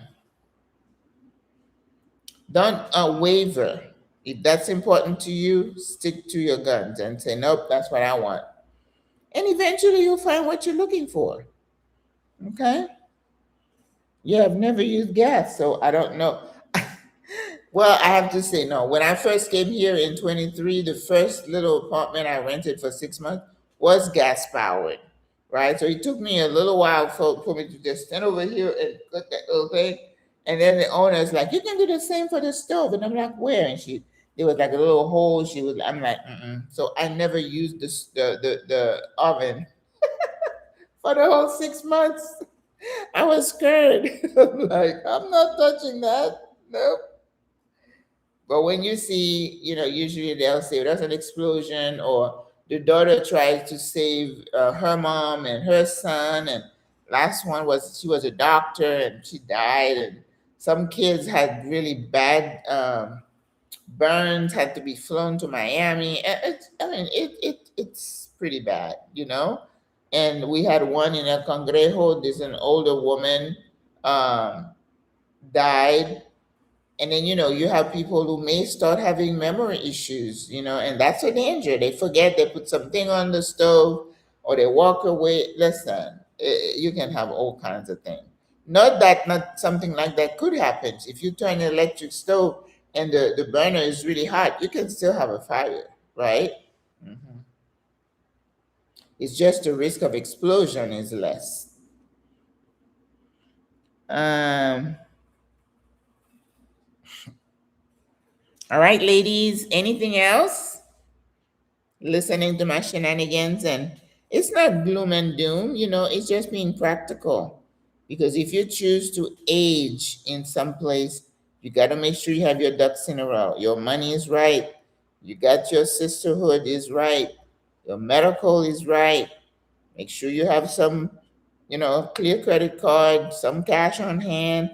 Listen, I had a lady tell me, "Oh, you're just telling people they can't live on $1,000 a month. Some people are living on less than that." I'm like, "Less? Okay. Well, then I have nothing to say to you. I don't know. I can't relate to it, so I can't ever give people advice about things I don't know. I refuse to do that. If you say, I'm like, I don't know. I haven't experienced that. I'm not going to own it if I don't know. Okay? All right, guys. I'm sitting here thinking, Carnival is here.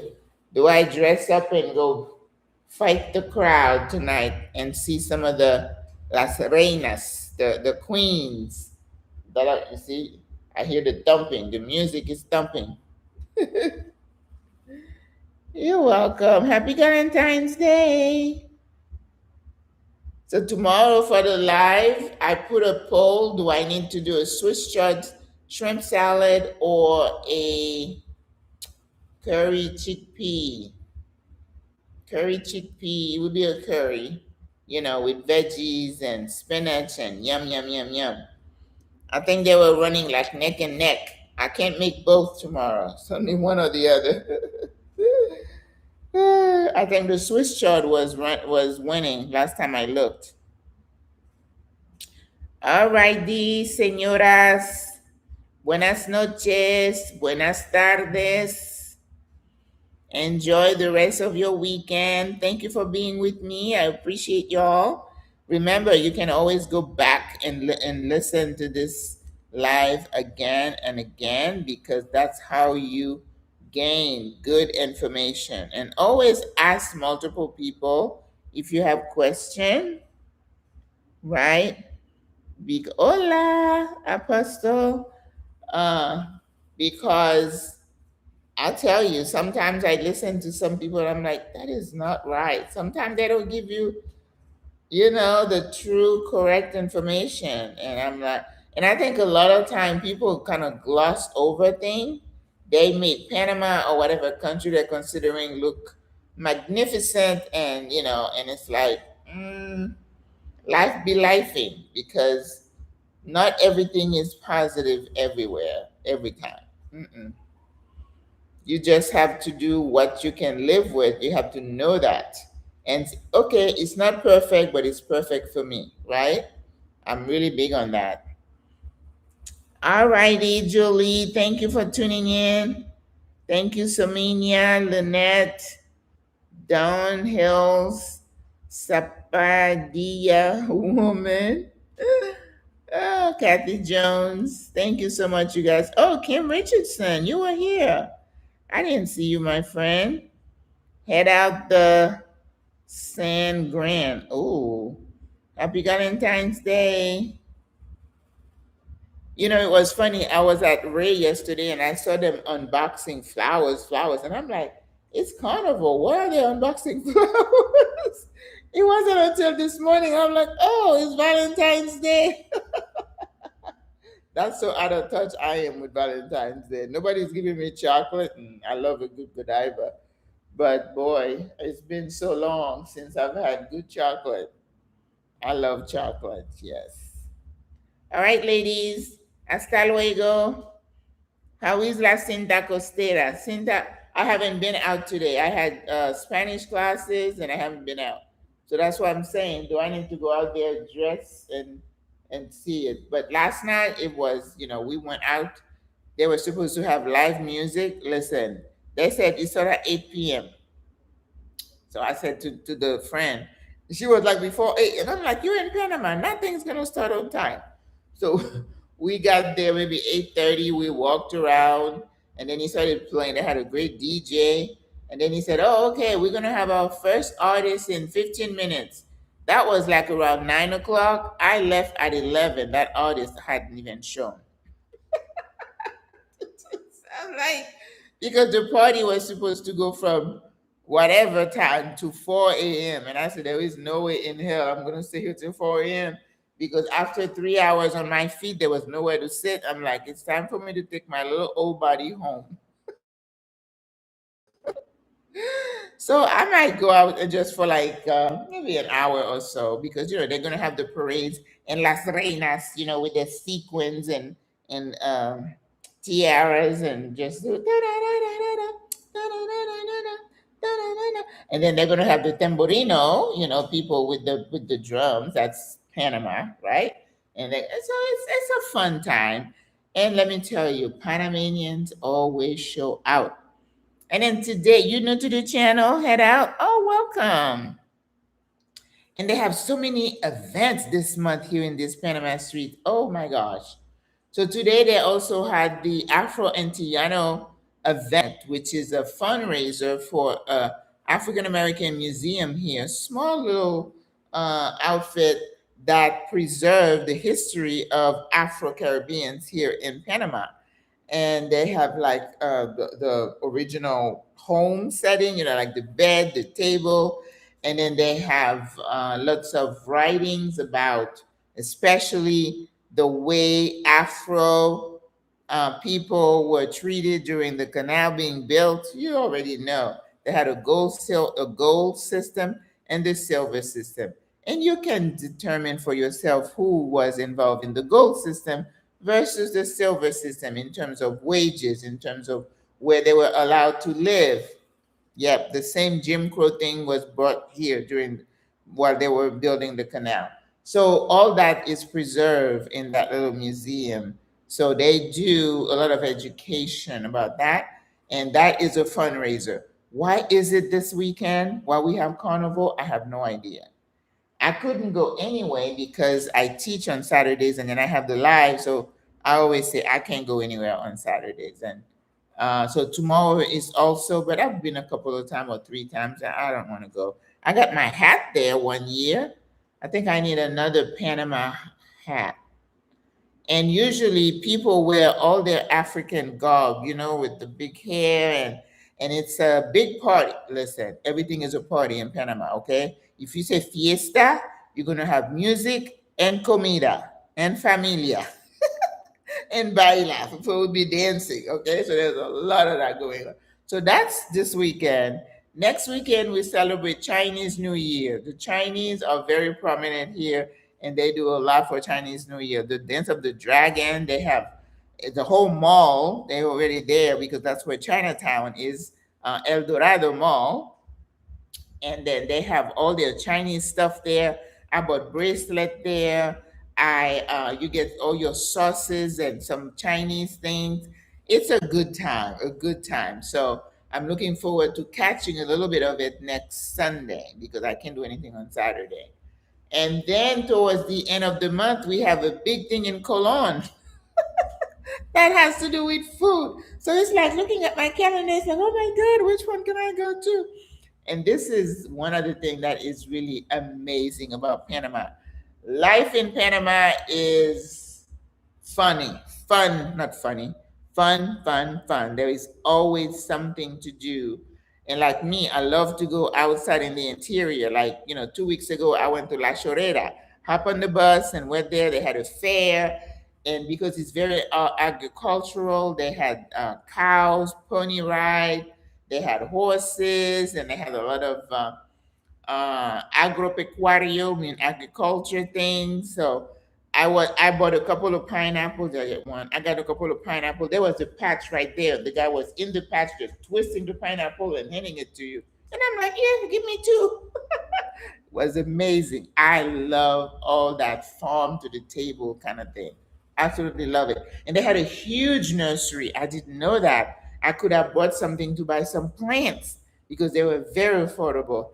See, that kind of stuff just excites me. And I love to go around Panama for that. I went to the Mil Pollera Festival where I took a bus for 5 hours to get there. I'll do it again because I said I wasn't going to go again next year because That was my second year going. There are other things I need to explore. Planning to do a relocation tour in spring 27.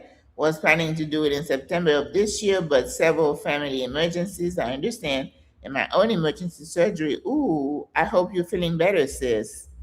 Yes, as I say, life be lifing,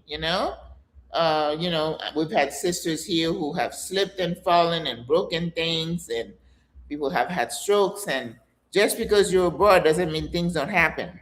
Okay? And people have been found dead in their apartment too.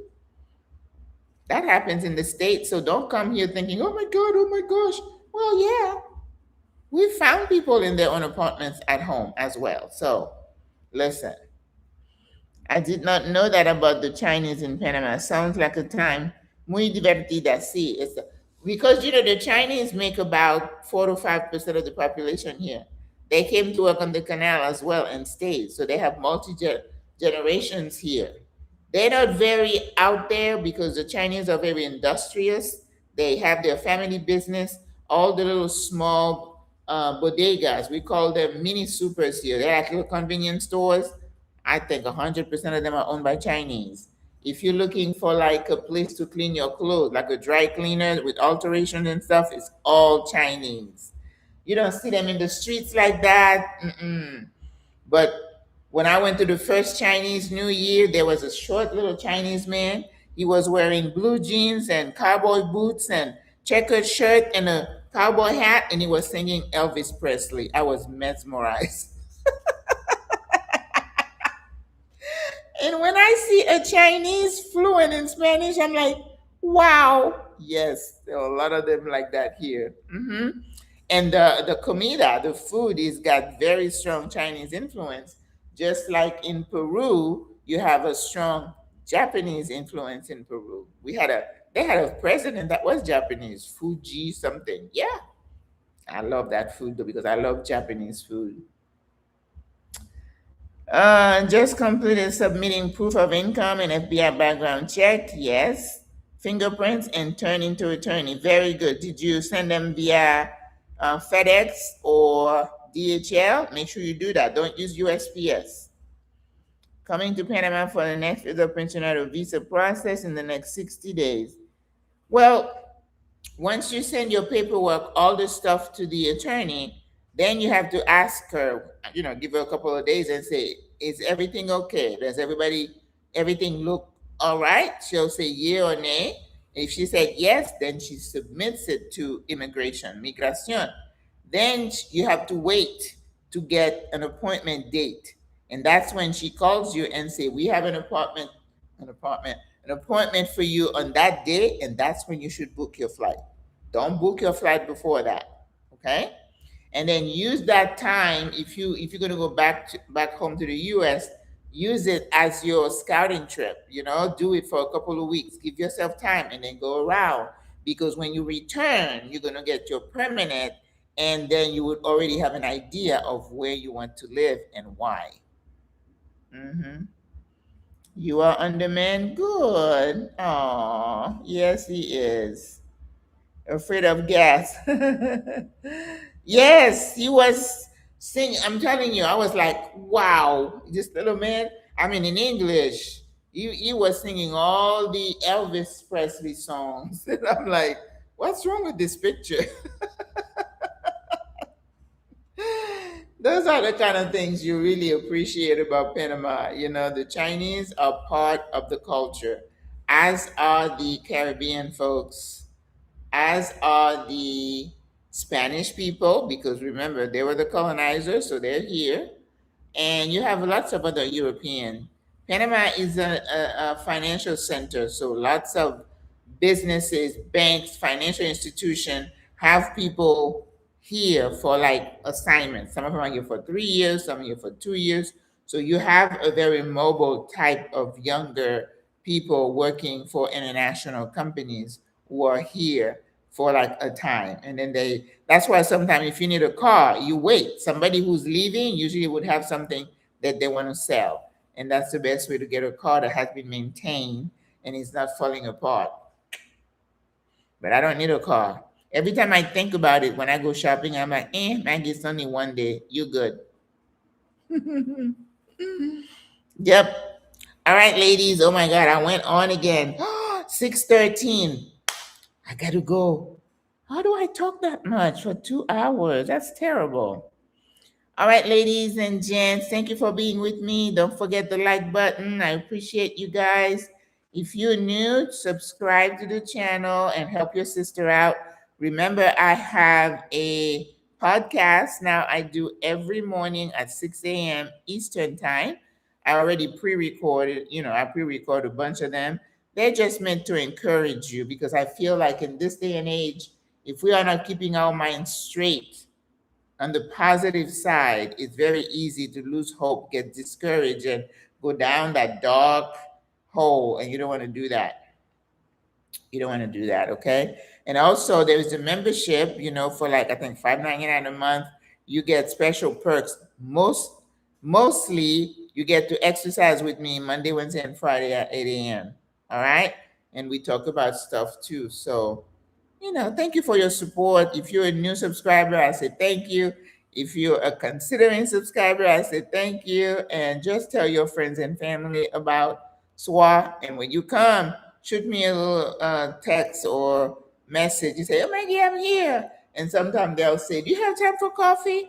And I apologize sometimes because my schedule sometimes is full and I don't like to overbook myself. But there is a cafe right next to me. I'm like, hey, if you can get here, we can grab a cup of coffee, right? And I can usually make time for that. But you know what's always interesting? Somebody would say, oh, we have this going on. We're going to the canal. We're going to on this tour, that tour. And they'll say, well, we have a couple of hours tonight. Can you have dinner? I'm like, but I usually have things planned before that. I can't do spur of the moment booking. I just usually can't. So, plus I teach several Spanish classes in the evening, so I may not be able to. So please don't get offended if I said I can't. Some people get their feelings hurt. But I meet people at the store, at the mall. We were standing there last night. We met some sisters. I meet people all the time. Say, Maggie, this lady was in the chair getting her hair braided. Maggie. All right, hasta luego. Everything's okay. Wants to schedule. Yes, good. Oh, you an extrovert. We got a lot of them here. I'm an introvert, believe it or not, but we got lots of extroverts who are always doing something, always on the go. I have to retreat all the time to kind of get re-energized. But all right, guys, I gotta go for real. God loves you. Thank you so much for your support and have a good evening. And those of you who are with me tomorrow, I'll see you in the morning. Au revoir. Bye.